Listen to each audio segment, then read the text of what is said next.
If your communication gets all jumbled up, and whose doesn't, then this episode called Scrambled, Eggspressions, and Purposeful Conversations is a practical resource for you. As I think about life repurposed, I think of all the conversations I'd like to be able to go back and undo or redo. We can't do that. So all we can do is learn how to better communicate by learning from our mistakes. We can be learners together. I'll give you 7 tips for how to improve your communication. They're not rocket science, but things that we can all be reminded of. I'll give you a couple of resources, and then I'll give you a little preview of what's coming next week in a guest interview. So as we go into this episode, this is a short and practical one on how we can better communicate with each other.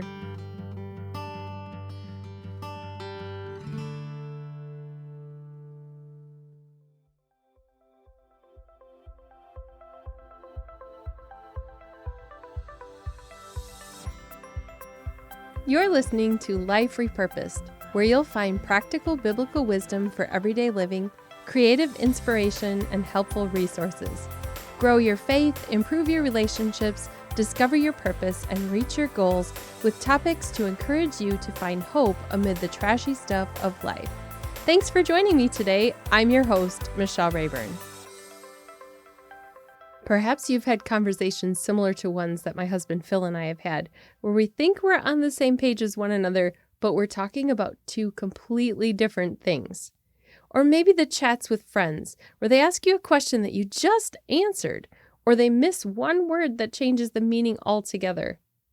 There are times when the tone is off or the intent gets lost, and when that happens, it's easy for feathers to become ruffled and unhelpful responses to come tumbling out of our mouths.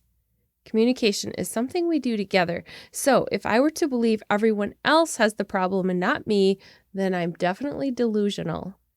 As I think about Life Repurposed, I think about all the conversations I'd like to be able to go back and undo or redo. And since I can't do that, I want to think about how I can learn to be a better communicator by learning from my mistakes.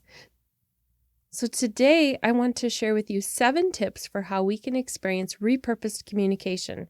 These are not like ones that are all that unusual, common sense kind of things, but sometimes a little bit of a review is the best way that we can check our own communication. So I'll run through these 7, and then I'll give you a couple of resources. First, repeat. When you think you've heard someone say something that gave you pause, ask them to repeat it.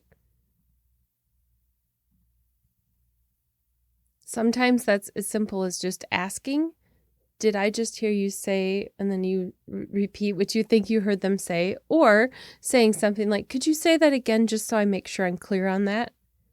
I'm amazed at how often I miss a key piece of information when I'm also reading fast. So it's not just in the verbal communication.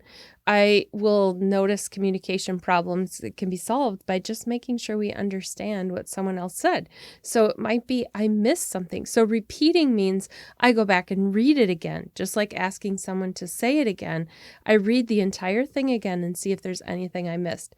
And I'll tell you what, there's always something I missed. So repeating, whether it's in verbal communication or written communication, either we ask the other person to repeat or we go ahead and repeat it by reading it again. The second one is assess emotions. It's important to check your own emotions to see if they're affecting what you hear. If you're the one communicating, this is also the time to reflect on whether emotions got in the way of how you delivered the words. So we always want to be checking, are my emotions getting in the way of how I receive this, or are my emotions getting in the way of how I deliver this? So assessing that and knowing where we're at affects so many things. It affects maybe saying something that we would just skip altogether, or maybe we say it in a snarky way, something like that. So it's important to know those emotions. Okay, number 3, pause. Now, this is going to work for written communication, but mostly in the verbal communication, the face-to-face kind of communication. When we pause, it means we do things like put down our phone, we stop what we're doing, we give the conversation our full attention. So This happens to my husband and me. We're on our phones. We definitely don't hear everything the other person said when we're texting or scrolling. So it's really important to put it down. In fact, I like to encourage us, when my husband and I are communicating, to put it face down so we can't even see if a text message or anything comes in. If we're trying to read our emails when we're running on the treadmill or out for a walk or listening to a seminar while we're reading our emails, even in that written communication, we might get distracted because we're doing something else. So the pause is important there too. Now, when we give our communication our full focus, it means our words are more thoughtful, our focus is clear, and we demonstrate how much we value people. That means I'm giving my full attention to this response that I need to do for somebody or to that face-to-face verbal conversation. And sometimes that means just looking the person in the eye so that they know we're really listening. All right, so we've gone through 3. Now we're on number 4. Say what you mean. My husband and I talk often about how hinting at something is not the same as saying it directly or asking somebody to do something. Here's an example. We have a teenager living in our home for a few months right now. So when my husband says to him, "When you get a chance, would you mind doing the dishes?" It's not the same as if he were to say, "I'd like you to finish the dishes before you watch TV." We hint so often. We don't always say what we mean. Sometimes we even make something sound optional when we really mean we want somebody to do that thing. So when we say what we mean, it helps the other person to be able to filter through and not have to try to figure out, did they mean it that way? Or was this optional? Or are their feelings hurt and they're trying to tell me that? So if we all commit to saying what we mean, then other people don't have to try to guess at what we mean. Number 5, assume the best. What would happen if we always assumed the other person had no malice toward us? If we already assume someone is angry with us, then even the smallest request can actually be irritating. Or if we assume that this person is, trying to manipulate us, or if we assume that they are thinking something they're not thinking, let's just always assume the best, even if it turns out that it was the worst. I have a feeling most of the time we assume the worst when really the other person had nothing against us. It would really help most of my communication if I would assume the best before I read something or before I listen to something. So that's always a good practice for us to have. We often write the story in our head, and it's not the story the other person's thinking at all. All right, number 6, practice listening. Now, this already goes along with some of the other things that we've talked about, but with this one, let's specifically let go of the habit of working on our reply while the other person is still speaking. So rather than trying to figure out what we're going to say, listening, and then letting that little silence happen there, having a pause, and then coming up with that reply. I really struggle with this one because I'm always thinking like, oh, as soon as they finish talking, I have to remember to tell them this thing. So it's really important to focus on the listening. This happens for me in written communication as well, because sometimes I'm already thinking about what I'm going to type in my reply or what thing I have to do. So practicing listening is really important. Okay, here's the last one. This is number 7, reflect. If you aren't sure what the other person has said, ask questions to provide clarity. Now, this is not the same as saying, could you repeat that? Although it's kind of similar because we might say, do I hear you saying? And then we repeat it in a different way. But it's also taking it a step further, asking more questions so that we gather more information than just what they said. When you're the one communicating, it's helpful to stop also to ask if they need you to clarify anything you just said. That gives the other person the ability to say, yeah, actually, I do need you to clarify something. And then it's also helpful if someone has expressed something to you to ask if they feel understood and valued in the response you gave them. So you might have a conversation about something. They've expressed maybe a concern to you and you've done some responding. And if you ask if they feel understood and valued, then it's kind of puts it back in their court where that person can say, well, actually, I don't know if I feel as if you really understood what I'm saying. So then you can continue to work on it and this is hard to receive sometimes, but it's really important in that communication. And then we also want to keep the tone kind and not condescending. Because sometimes if we say, I do this to my husband, sometimes I catch myself doing it, where, I'll ask a question like, do you understand? But I'm saying it in a different way, not just like genuinely wanting to know, was that clear to you? But it's more like, you'd better understand. Like there's this implied tone there. So that's reflecting, that's keeping the tone kind and not condescending, in how we continue to make sure that we're all seen and we're all heard and everybody has been able to express themselves clearly. Okay, so that was 7 of them. Now, of the 7, I want you to think about which is the most difficult for you. And I'll give you just a really quick summary here so you know what they were again. So as you listen to this list, think about which one of these is the most difficult for you. 1, repeating before you respond. 2, assessing emotions. 3, pausing to be focused. 4, saying what you mean. 5, assuming the best. 6, listening. And 7, reflecting. I encourage you to choose one of those to be aware of this week in your communication. And I hope you have fewer scrambled expressions as a result.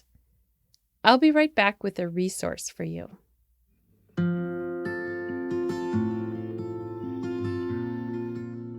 This episode is sponsored by ClassicMarriageBook.com. Is your marriage ready for the long haul? In a marriage, there will be hours of maintenance work, tinkering, breakdowns, meltdowns, blow-ups, cute photo ops, wear and tear, overhauls, memories, vacations, celebrations, and repairs.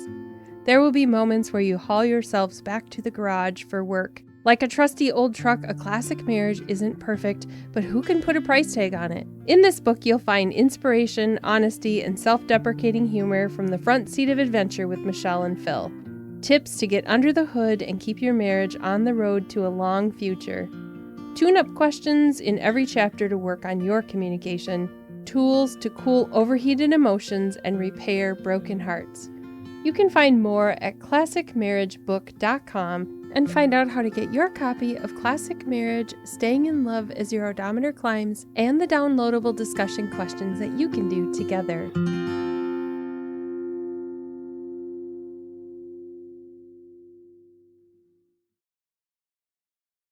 I want to give you 2 resources today. I think that I've mentioned both of them before. In fact, I know for sure I've mentioned one of them before, but they're really relevant for this topic, so I want to recommend them again. So one is the book Crucial Conversations. This one has been updated recently. It's in version 3, so it's always changing and being updated to stay relevant. So the book Crucial Conversations provides skills to ensure every conversation, especially the difficult ones, leads to the results you want. When the stakes are high and opinions vary and emotions run strong, you have 3 choices. You can avoid a crucial conversation and suffer the consequences. You can handle the conversation poorly and suffer the consequences. Or you can apply the lessons and strategies of this book to improve relationships and results. I read this book a few years back and really found it helpful, and it helps me with thinking through some of the emotions that go into the conversation. Thinking through some of the emotions that go into the conversations that I have, and how in the past I really struggled with having some of the more difficult ones, and I'm learning how to have those in a really calm way and in a productive way and in a way that makes other people not feel attacked. So I just find this a really helpful resource. Whether the conversations take place at work or at home with your coworkers, your spouse, the crucial conversations you have a profound impact on your career, your happiness, and your future. So with the skills that you learn in the book, Crucial Conversations, you'll never have to worry about the outcome of those conversations again. Okay, well, maybe you'll have to worry about them sometimes, but you're going to learn some skills that are really valuable. So I will link to that book in the show notes for you to grab that. Crucial Conversations, Tools for Talking When the Stakes Are High. And that's the 3rd edition. The other resource that I want to share with you is a book called Emotional Intelligence 2.0. This is a book that gives step-by-step program for increasing your EQ, which is your emotional intelligence quotient instead of IQ, And it talks about the skills that you need to reach your fullest potential. Now, with this one, it talks about self-awareness, self-management, social awareness, and relationship management. And then there's a code in there for you to do your own EQ assessment to see where you are. Now, this relates to communication really well because the more you're aware of your own emotions and the more you're aware of your own responses, your communication changes and improves. So people who have a really low emotional intelligence often have really difficult conversations. They don't know how to express themselves. They attack other people. They don't have productive communication. They don't take criticism well, all of those things. So the more we can improve that, sometimes people are just born with more emotional intelligence, but you can improve it with some skills. The more we improve that, the more our conversations are less scrambled and we're able to have productive conversations. Now, if you can imagine what the world would be like if we all learned how to communicate better in a kinder way and in a way that helps other people feel understood. So I hope this has been a helpful episode for you as we think about how we communicate. Now, next week, I'm going to be talking with author Bonnie Gray about her incredible story, and you don't want to miss it. I do a guest interview every other week right now. And when I sat down and interviewed Bonnie, it was the first time we had ever met. And I'm just amazed at her story of resilience and how God has repurposed her life. So definitely tune in to listen to that one next time. I hope you have a great week. I hope your communication goes fantastic this week. You've been listening to Life Repurposed with Michelle Rayburn. Check out tips, resources, and inspiration at michellerayburn.com to get the show notes for this episode. Each week, I share links to everything mentioned in the episode, graphics you can share, and guest quotes. I also invite you to join the Life Repurposed Facebook community for weekly conversation with others on the journey of discovering the repurposed life. Before you go, which friend needs to hear this episode? Share a link with a note to invite them to listen. And thank you for listening too.